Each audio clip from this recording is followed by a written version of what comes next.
You are sitting across from them. The coffee has gone cold. Your throat is raw. You have just spent the last 20 minutes laying out the architecture of your soul, explaining why you changed your career, why you left that relationship, why you are no longer the person they remember. You have offered them your vulnerability on a silver platter.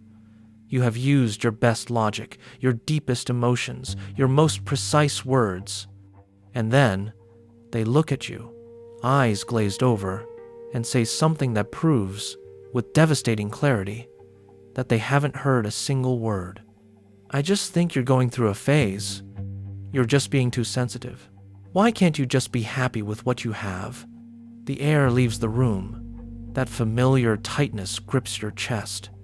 It is a specific kind of exhaustion. The bone-deep fatigue of a defendant who has presented DNA evidence of their innocence, only to have the jury ask why they didn't smile more during the trial. You know this feeling. You have lived this moment 1,000 times. You walk away from these interactions feeling hollowed out. You replay the conversation in the shower. You draft long text messages in your notes app that you never send, trying to find the perfect combination of words that will finally make them see you. You tell yourself, if I can just explain it better, if I can just find the right metaphor, they will finally get it. But this isn't a communication problem. This is a trap. You are living your life in a holding pattern, circling the airport, waiting for air traffic control to give you permission to land.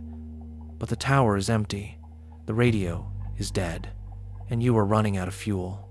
Here is the brutal truth that will set you free if it doesn't kill your ego first. They are never going to understand you. And more importantly, you do not need them to. Your desperate need to be understood is not a desire for connection. It is a lack of sovereignty. You are using their understanding as a permission slip to exist. You are waiting for them to sign off on your reality so you can finally start living it. You think you are fighting for connection, but really, you are fighting for safety. You learned a long time ago that if you weren't understood, you weren't safe. But the game has changed. You are not a child anymore. And the people you are explaining yourself to, they are not the judges. They are just spectators. In the next 20 minutes, we are going to revoke their license to judge you. We are going to dismantle the psychological machinery that makes you beg to be seen.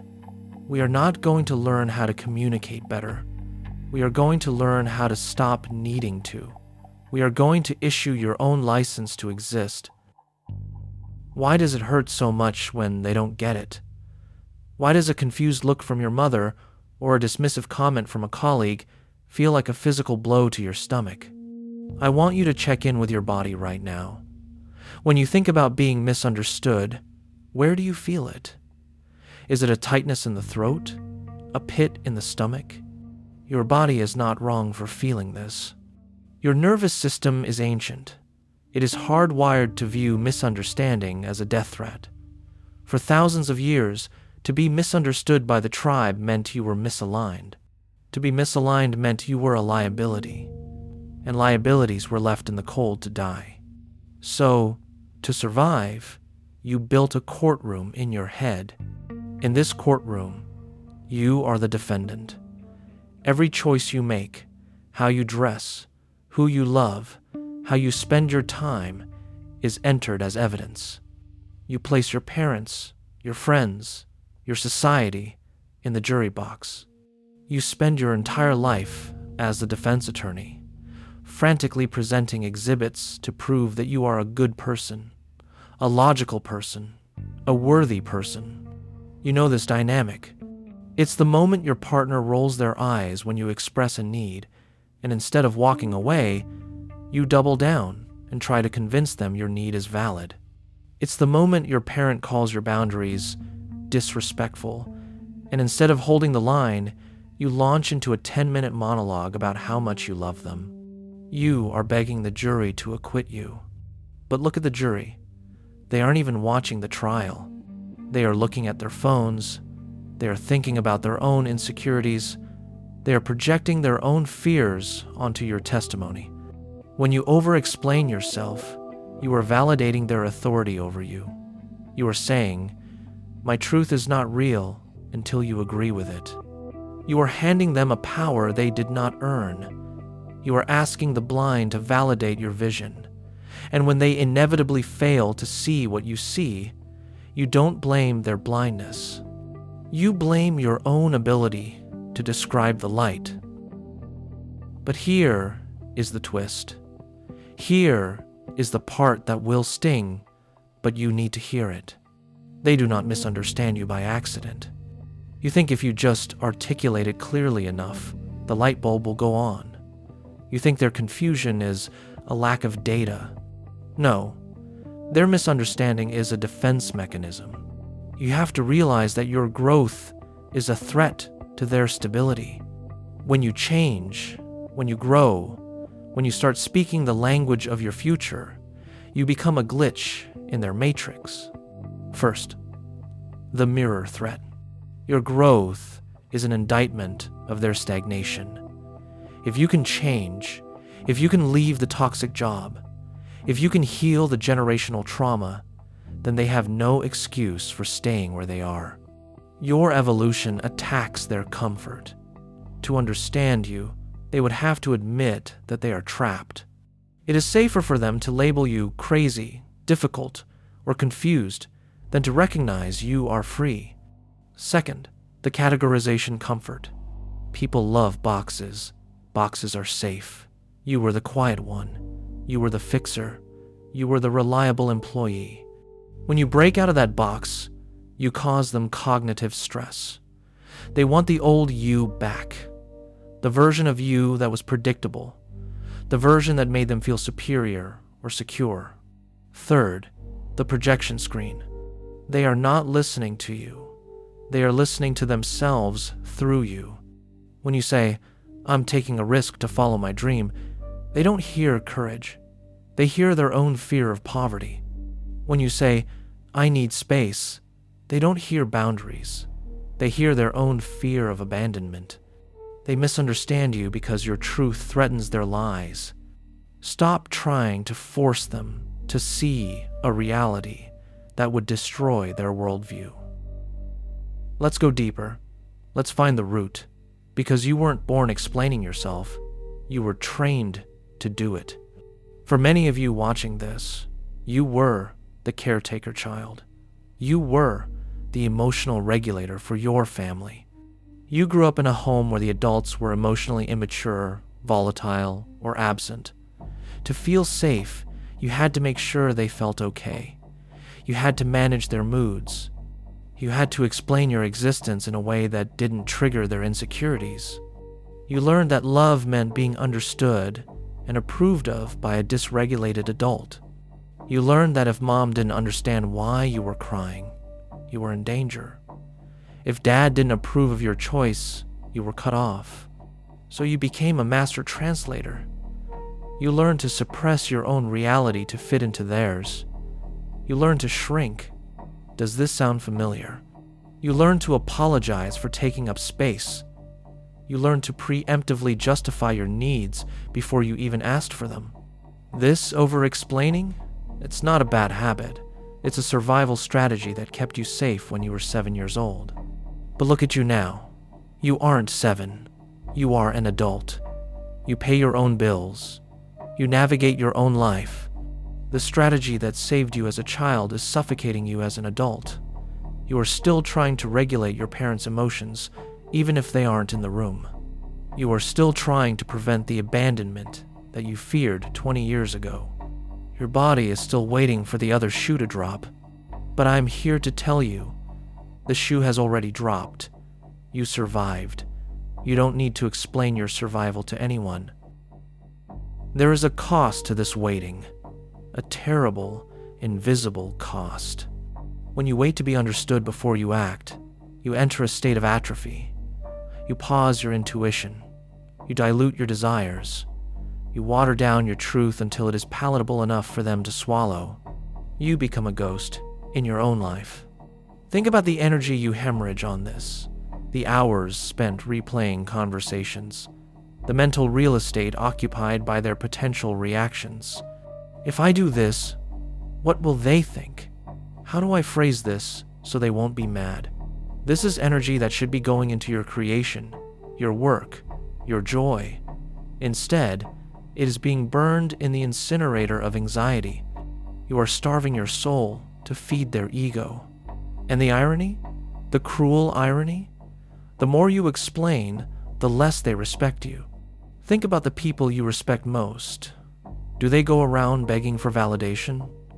Do they write 5-paragraph essays explaining why they said no? No. They act. They embody. They live. If you cannot obey your own internal guidance without getting it countersigned by the herd, you will be commanded by the herd. You will become a servant to their limitations. You will live a life that makes them comfortable and leaves you dead inside. Friedrich Nietzsche, the philosopher of the dangerous life, saw this trap clearly. He didn't see it just as a theory. He lived it. He was a man who was profoundly misunderstood by his family, his peers, and his era. And he offered us a solution. He called it the pathos of distance. It is the necessary separation that creates greatness. It is the willingness to look down from the mountain and accept that those in the valley cannot see what you see. To be free, you must accept the great solitude. Nietzsche wrote, "The individual has always had to struggle to keep from being overwhelmed by the tribe. If you try it, you will be lonely, often, and sometimes frightened. But no price is too high to pay for the privilege of owning yourself. You must accept that for a period of time, perhaps a long time, you will be a mystery to those around you. You will be the villain in their story. You will be the changed one. You must stop casting your pearls before those who only know how to eat mud. You must issue a sovereign decree. This is an internal declaration. I am the final authority on my own life.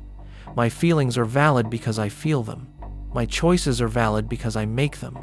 My vision is true because I see it. This is the death of the defense attorney. This is the birth of the sovereign. The sovereign does not explain his decrees to the court. He acts for the good of the realm, and history judges the result." So, how do we break free? How do you handle the mother who guilt trips, the partner who questions, the friend who mocks? You adopt the protocol of silence. When you are misunderstood, your instinct is to add more words. You must do the opposite. You must subtract. Rule 1. The No Jade Protocol. Do not justify, argue, defend, or explain. When you justify, you are saying, "I might be wrong. Please tell me I'm right." When you argue, you are saying, "Your opinion matters enough to fight for." Instead, use the most powerful sentence in the English language. "I understand you feel that way." And then, silence.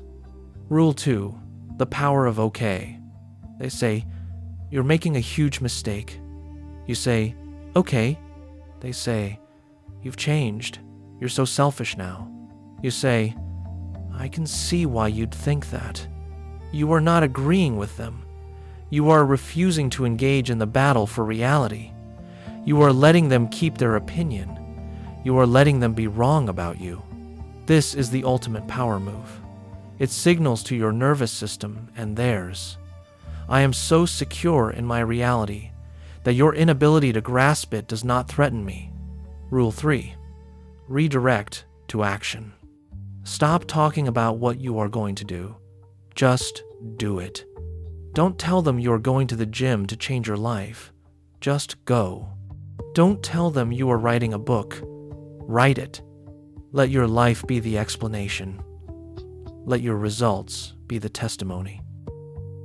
When you stop begging for understanding from the wrong people, a vacuum is created, and the universe abhors a vacuum. By removing the noise of over-explanation, you create space for a new kind of connection, resonance. You will start to attract the rare few, the others who have also left the herd, the others who speak the language of sovereignty. With these people, you won't have to explain. You will say half a sentence, and they will finish it. You will share a look, and they will know the depth of your battle. This is the difference between communication for validation and communication for connection. Validation is begging. Please tell me I'm real. Connection is sharing. Here I am. Whether you see me or not, here I am. You cannot find these people while you are busy explaining yourself to the herd. You have to leave the crowded room to find the other outliers standing in the quiet of the garden. This is the moment your life splits in two. There is the version of you who existed before this video.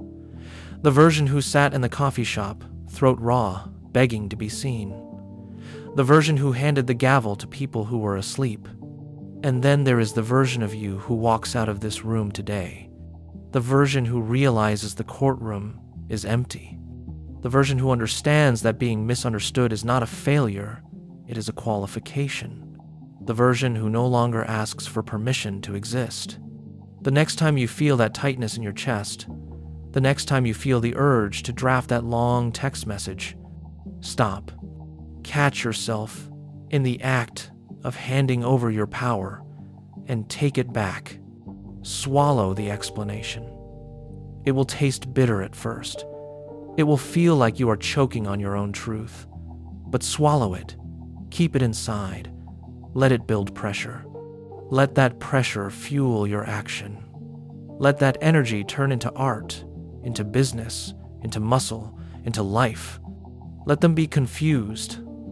Let them whisper. Let them create theories about who you are.